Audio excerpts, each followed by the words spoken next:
Como colônia, o Brasil viveu os ciclos do pau-brasil, do açúcar e do ouro. No Império, começou o ciclo do café, também voltado à exportação e produzido por escravos. Um ano depois da abolição, chegou a República. O ciclo do café acabou em 1929, quando o mundo quebrou. O Brasil se recuperou e viveu décadas de crescimento, até as duas crises do petróleo, que geraram a crise da dívida externa e a alta inflação. Na democracia, os problemas continuaram. Vieram os planos Cruzado, Bresser, Verão e Collor. Mas a inflação continuava a crescer, passando de 2.800% ao ano. Era preciso um plano inovador.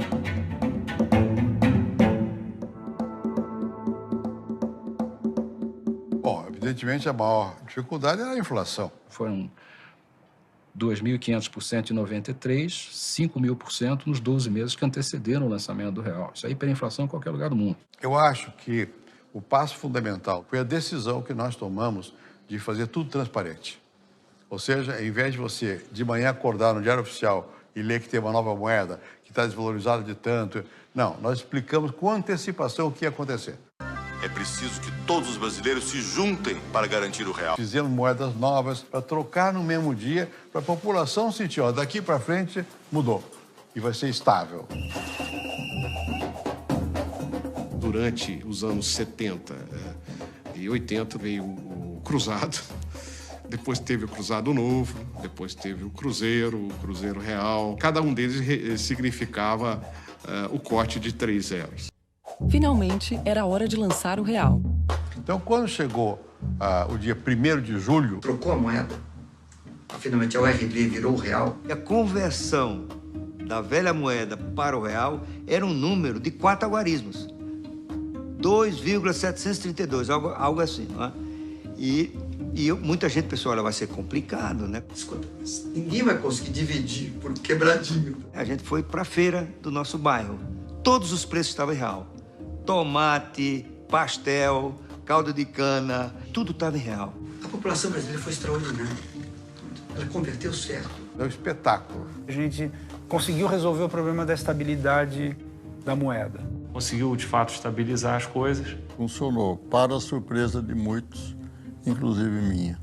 O Brasil já era uma economia razoavelmente aberta e a dívida externa estava negociada. O Brasil já voltava a ter acesso a financiamento externo para financiar importações. Quando o Plano Real provocou uma súbita explosão da demanda, o desabastecimento não ocorreu.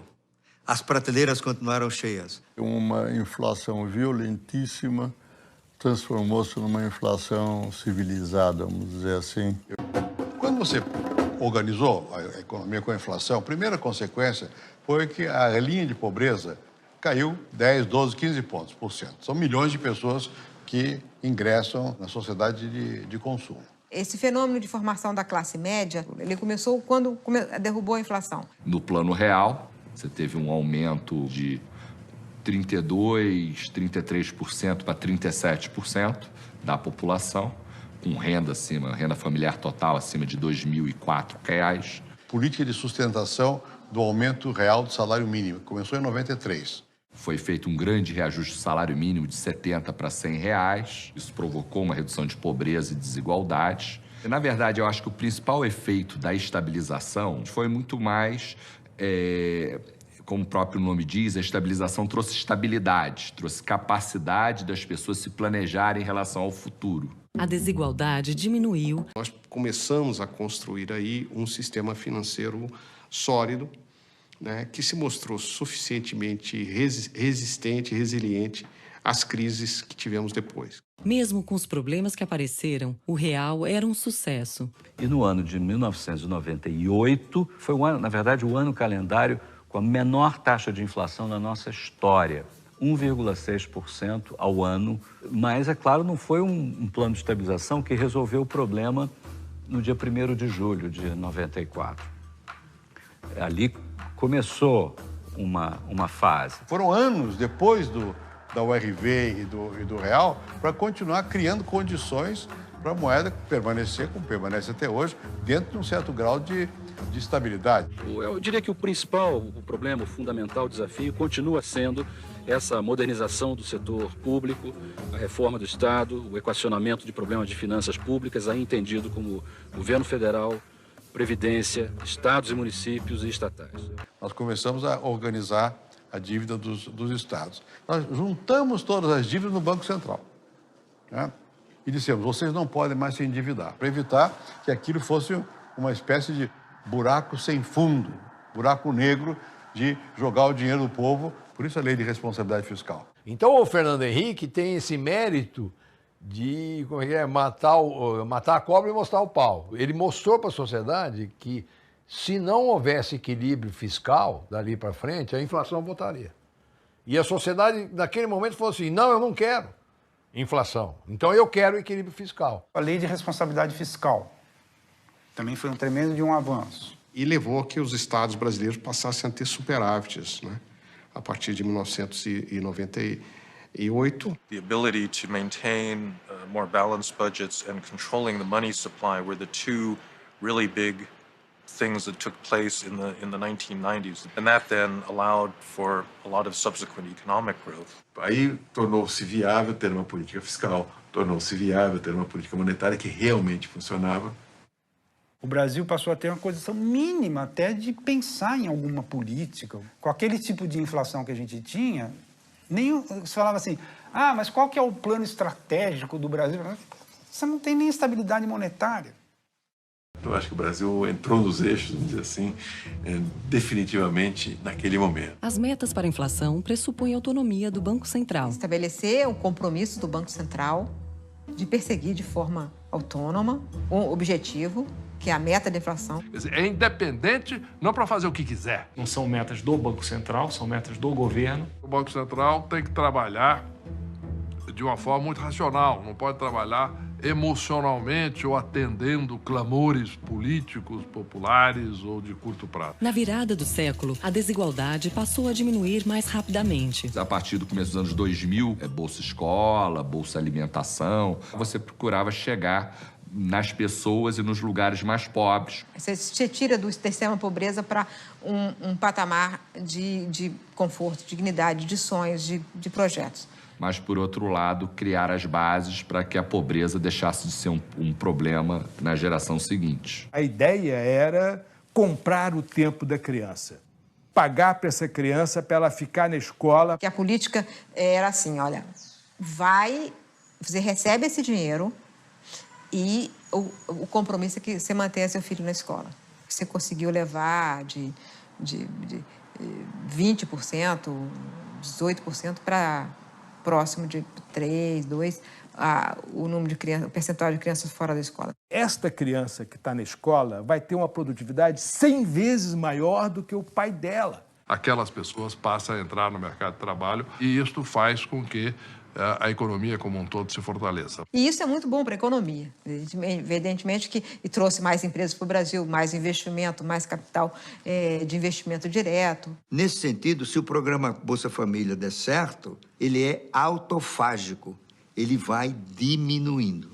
Quanto que caiu a desigualdade de 2001 até 2012? Os 5% mais pobres tiveram, nesse período de 12 anos, um ganho de 137%, enquanto os 5% mais ricos tiveram um ganho de 26%.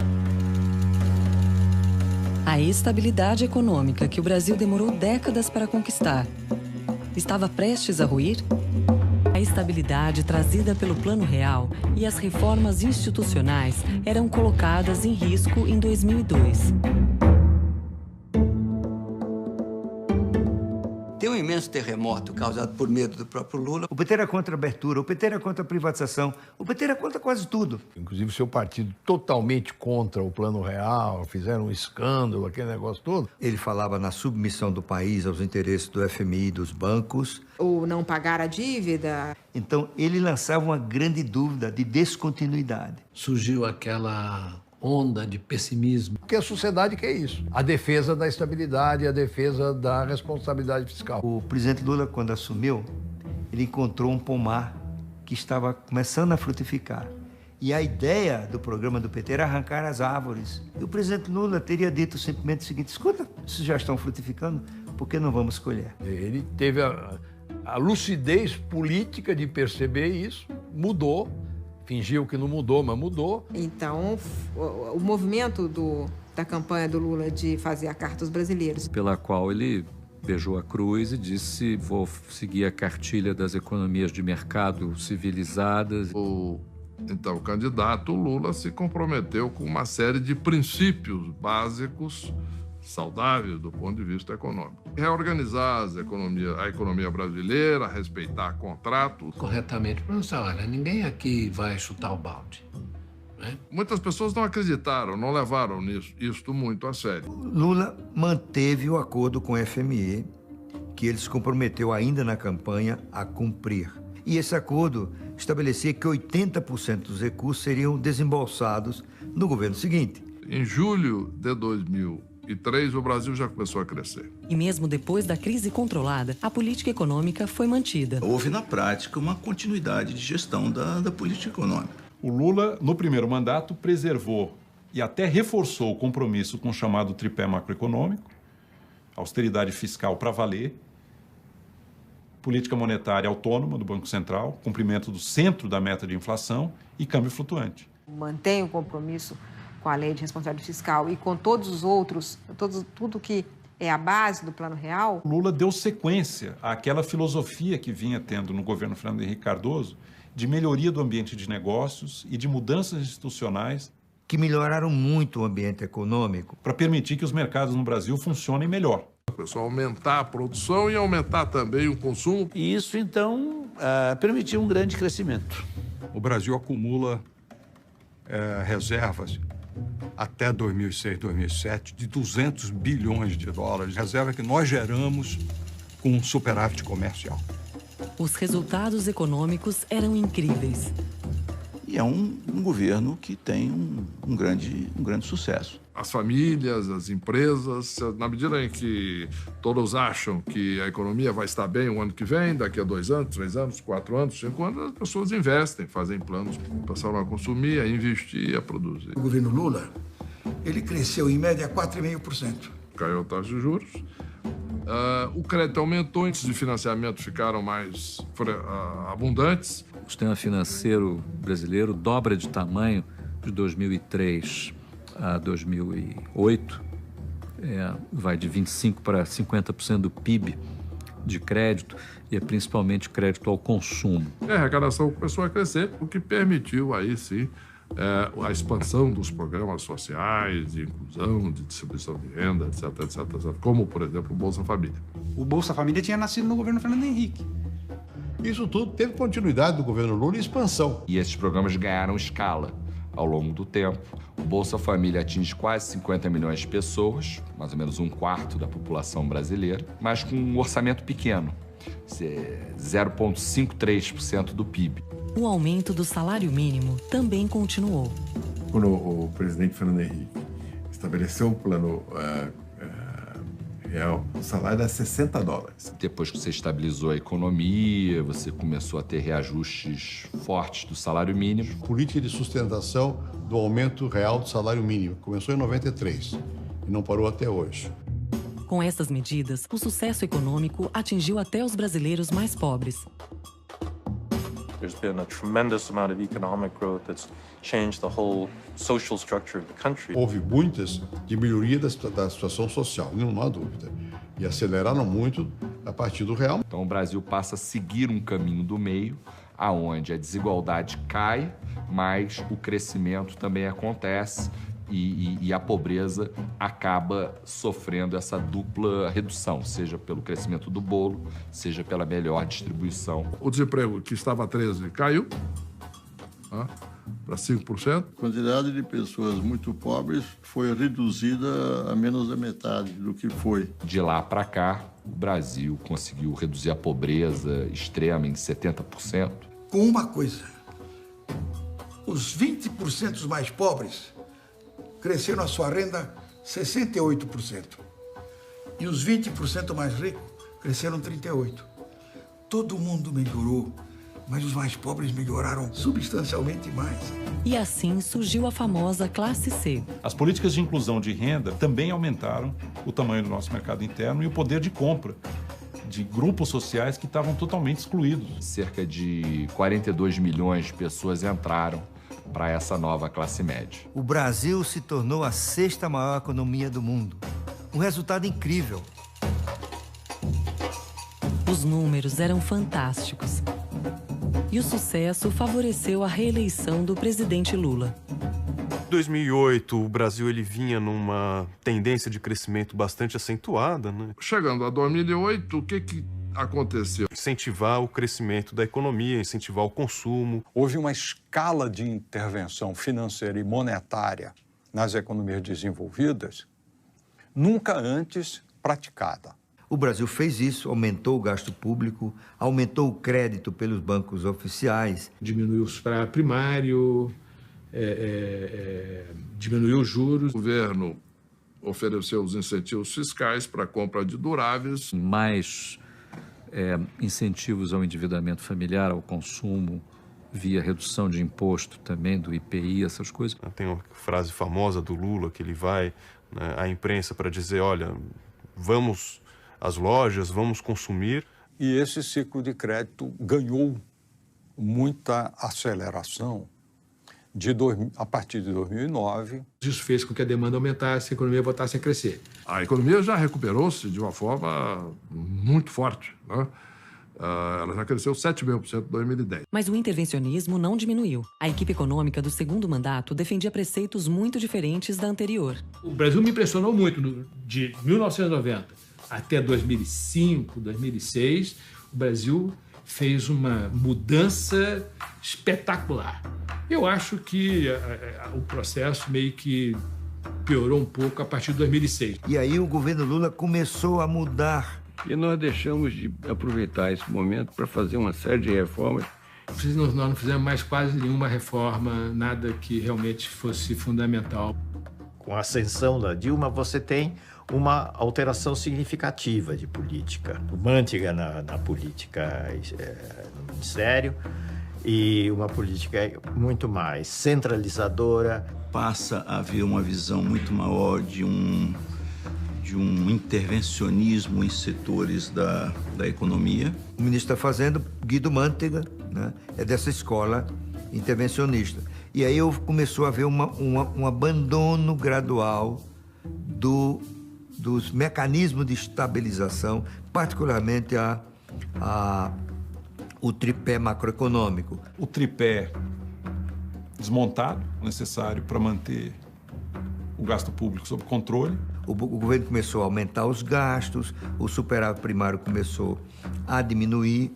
É o Estado desenvolvimentista achando que vai decidir quais são os setores da economia que vão florescer e quais são aqueles que não vão receber apoio, proteção, favores e estímulo. Políticas diferenciadas no BNDES em favor de determinados setores ou empresas que foram entendidas como relevantes para a criação daquilo que se convencionou denominar dos campeões nacionais. Então, passou-se a usar muito agressivamente o crédito direcionado e subsidiado, isenções tributárias, tarifas de proteção à importação. Ficar dando incentivo para esse, para aquele, tudo a conta-gota, tá certo? Sem clareza, transparência nas regras. Tem uma transferência de renda do Tesouro para os grupos que vão ter esse capital mais barato do que o próprio Tesouro se financia. Enquanto o mortal comum paga 30% de juros, ele paga 5%,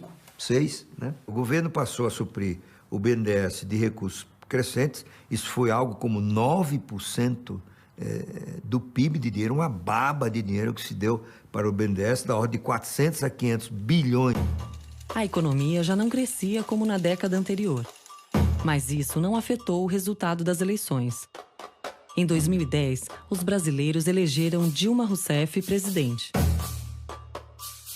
A Dilma teve um problema sério. Uma economia com crescimento muito baixo, próximo de zero, com inflação mais alta do que as metas que a sociedade fixou para si mesma. E o governo entendeu que deveria continuar intervindo. Claro que o governo Dilma, ele se revelou muito mais interventor na economia, um certo messianismo e de gastar recursos públicos que não tem.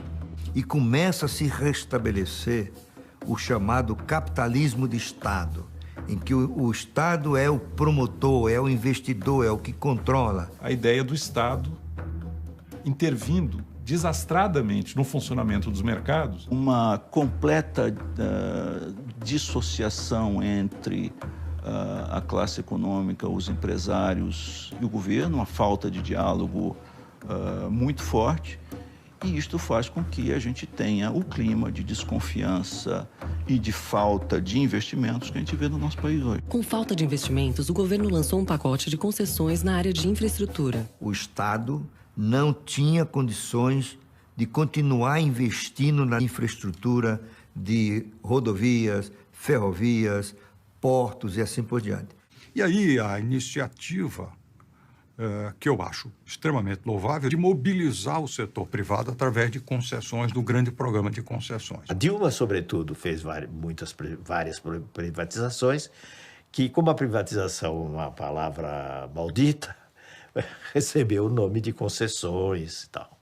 E as estratégias para aumentar o PIB e conter a inflação, aumentando crédito e incentivos, não dão resultado no governo Dilma. Ela pega o final, vamos dizer, desse ciclo de endividamento familiar e de criação de crédito de consumo.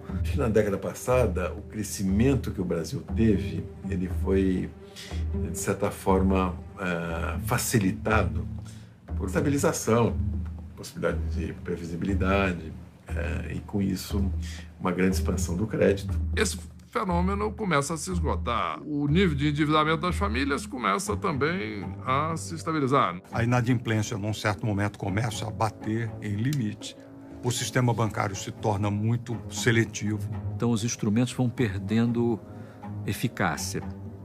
E é uma sensação angustiante para quem está em Brasília apertar o mesmo botão e ver que a coisa não funciona do mesmo jeito. Principalmente no governo Dilma Rousseff, nós retrocedemos. As três pernas do nosso chamado tripé estão capengas, altamente fragilizadas. Para colocar a inflação na meta, tinha que ter taxas de juros cada vez mais altas. A Dilma tinha prometido nas eleições passadas que ela baixaria a taxa de juros.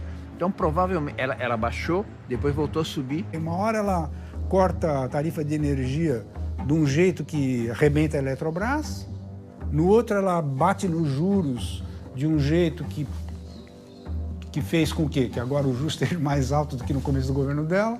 O que aconteceu no setor elétrico é uma barbaridade. Começar a controlar a inflação com base em represamento artificial de tarifas, como energia elétrica, como o preço da gasolina, como o preço do transporte público. E, de repente, você montou um desastre na área, nessa área, né, que você administrou os preços.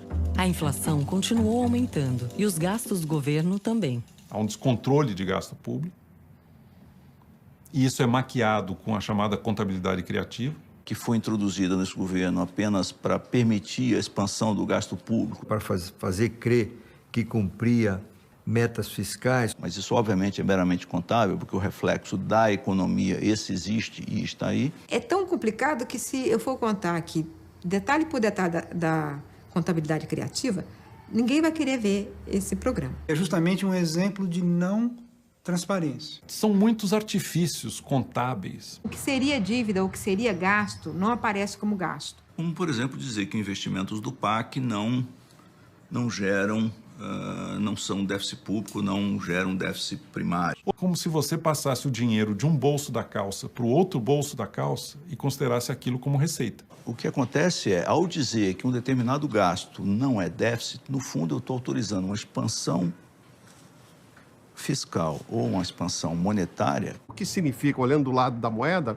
significa inflação. Uma das coisas que mais atrapalhou e gerou desconfiança no meio empresarial, dos investidores, etc., é justamente o recuo que foi, em vez de avançar na transparência das contas, ao contrário. A falta de confiança no governo foi aumentando, até que em julho de 2013, milhões de brasileiros foram às ruas. Inicialmente contra o aumento do ônibus, depois também por saúde, educação, segurança e contra a Copa do Mundo no Brasil. Contra a corrupção, contra a PEC 37, contra esse projeto absurdo que é a Cura Gay da Comissão dos Direitos Humanos. Foi um movimento difuso de insatisfação com o governo. It's kind of an inevitable process of economic modernization. You get young people with better education, with higher expectations, you get a broader middle class, and middle classes everywhere in the world have greater expectations. Os indivíduos mais demandantes e maiores pressões sobre o governo, com maior cobrança, que eu acho que é uma coisa muito positiva da sociedade. And that's what democracy is. Democracy is governments that have to be responsible to public pressure. Apesar das manifestações, no final de 2014, num pleito disputadíssimo, Dilma foi reeleita. Ela assumiu com desafios muito maiores do que da primeira vez. São os efeitos negativos da intervenção. O preço dos erros, né? Recessão, aumento do desemprego, queda de renda, incertezas, redução do investimento, queda do potencial de crescimento do país. E mais uma vez, depois de um período de enorme crescimento, o país enfrentava uma crise econômica.